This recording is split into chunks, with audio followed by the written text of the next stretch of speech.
Hey there, welcome to our Breathe Break. This is Leah Lund, and I am here outside to share a Breathe Break with you. And if you're not familiar with what a Breathe Break is, a very restorative process for your brain to keep you from getting overwhelmed and feeling brain fog and just feeling tired is to every 90 minutes, take 10 minutes where you give your brain some rest and relaxation time. Clear your mind, stop working on what you've been working on. If you can get outside in the vitamin D, even better. And you just literally clear your mind, shift your energy, stop focusing, and give it 10 minutes. And as a community here, we come together once a week and do our Breathe Break together. And I also, at the same time, teach other strategies for stopping overwhelm and anxiety and self-doubt, because those all lead to self-sabotage.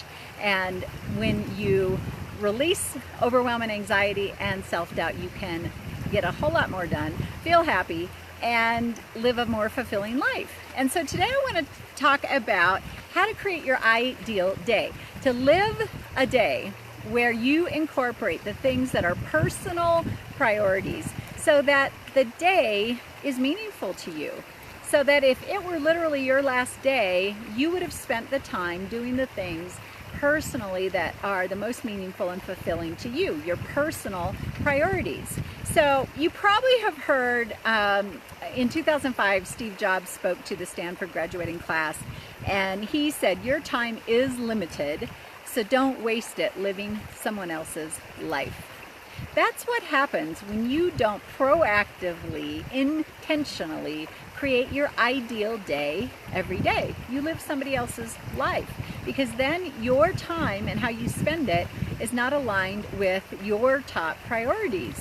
And that means you're living with regret, and you will become, this leads all the time in my coaching, especially in our Vibrant Women's group, the Vibrant Woman, we work to release and deconstruct and recreate days so that the end result of living somebody else's life is you get overwhelmed and you feel anxious and you feel exhausted.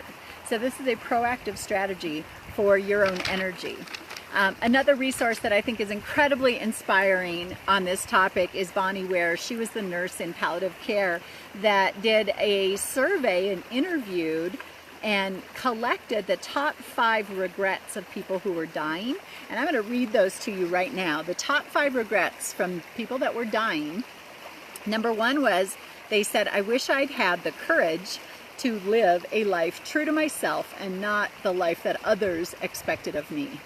Number 2, "I wish I didn't work so hard." Number 3, "I wish I had the courage to express my feelings." Number 4, "I wish I'd stayed in touch with my friends." And number 5, "I wish I had let myself be happier." Well, when you create your ideal day every day you set up your day in a way that it makes it a day worth living. If it were your last day, then you will be much happier. You will be giving yourself not only the permission, but the structure of how to live that ideal day. So, as I mentioned, in our Vibrant Women program, I teach women how to manage their health, and that means managing every aspect of your well-being and of your being, and that includes your time. In fact, there is no real managing time, there's managing energy, but you can structure your day so that your energy is maximized.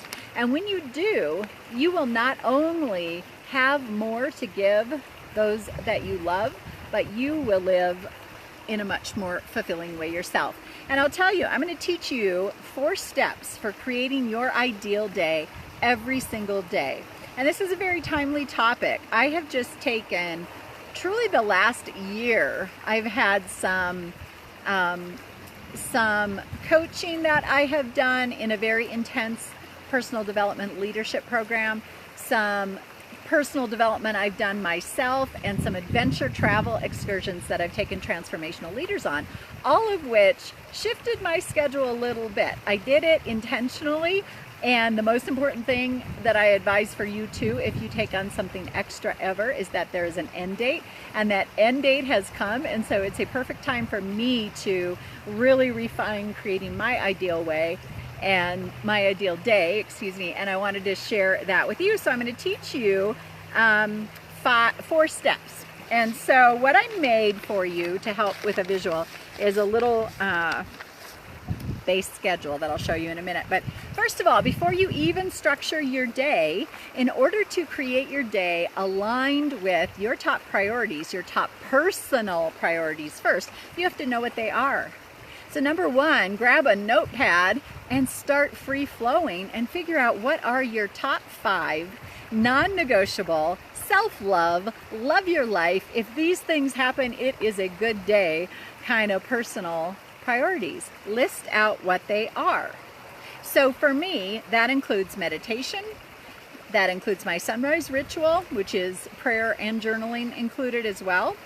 That includes exercise, movement, that includes getting outside in nature, and that includes social time at a meal with my husband, time with my friends, but social downtime so that there's more to life than just work, because it's really easy to get carried away with work.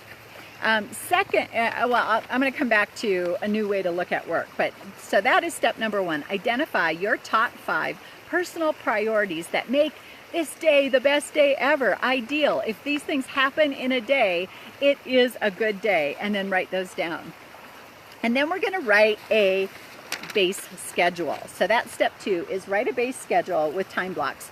So I drew a really simple quick one here because I have this in my planner and I wasn't going to screen share today, so I did it old school, just to give you an idea. So when you go to write your base calendar, here's a couple of things to consider. First of all, have a start and a stop time for work.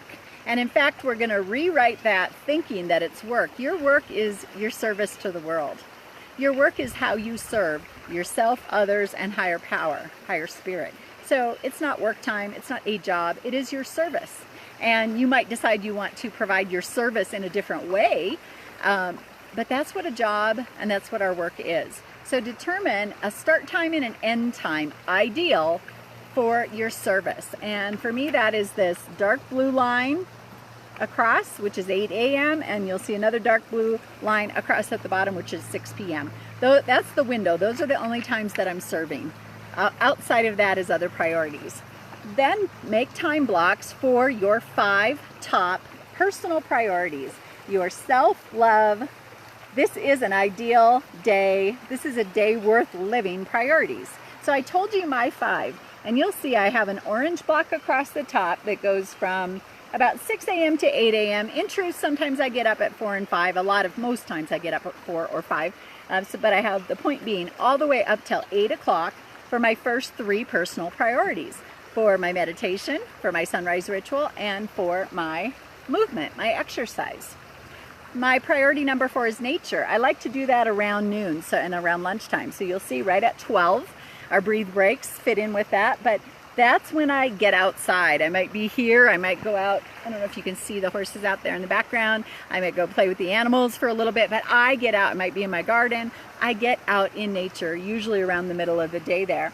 And then priority number 5 is my social. It's my friends, it's my family, and that happens, you got it, after 6 p.m.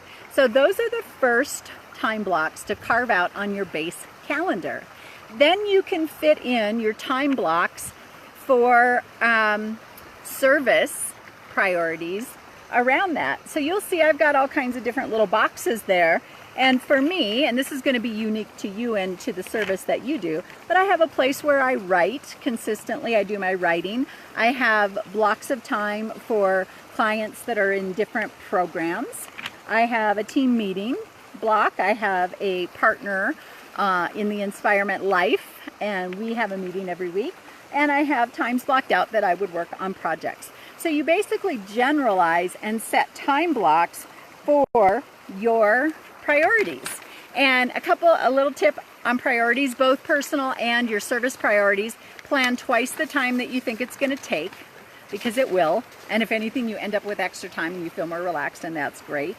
And make sure you plot out your orange boxes before your blue. So your personal priorities before your blue priorities, because at the end of your time here on earth, you'll be like those 5 top reasons of top 5 regrets of people dying. You won't say, oh, I wish I'd had more blue boxes and worked more, served more. You won't. You will. What will have mattered is the personal priorities. So plot those boxes first and then fill in your work priorities. Step number 4. So we have name your personal priorities. We have set up your blocks. Then plot out what goes in the blocks, both personal and service priorities. And number 4 is honor those priorities. So what does that mean? That means if somebody comes along and asks me, can I do my client session at 7 a.m.? No, that's not the block.